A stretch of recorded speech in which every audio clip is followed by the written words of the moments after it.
Dinaluhan ng daan-daang mga mananampalataya ng simbahang Katoliko ang mga simbahan sa pagdaos ng Ash Wednesday kahapon po March 5, 2025. Sa Dagupan City, pinangunahan ni Archdiocese of Lingayen Dagupan Archbishop Socrates Villegas ang misa diyan po sa St. John the Evangelist Cathedral kung saan sumentro ang sermon ukol sa kahulugan ng pag-aayuno para sa mga Katoliko. Ani Socrates, ang Ash Wednesday ay paalala ukol sa mortalidad ng tao na bagamat nabubuhay pa ngayon ay kailan may hindi hawak ng isang tao ang kanyang buhay.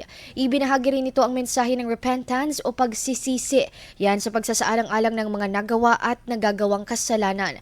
Aniya, ito ay magandang pagdinilay-nilay sa kung saan umano patungo ang direksyon ng buhay. Binigyang diin ito na ang kahalagahan ng pagdarasal kasama ang iba pang mga kapatid sa pananampalataya. Samantala, ang Ash Wednesday ay hudyat ng pagsisimula ng Lenten season na bahagi ng paniniwala ng simbahang Katoliko. IFM News. IFM News. IFM News.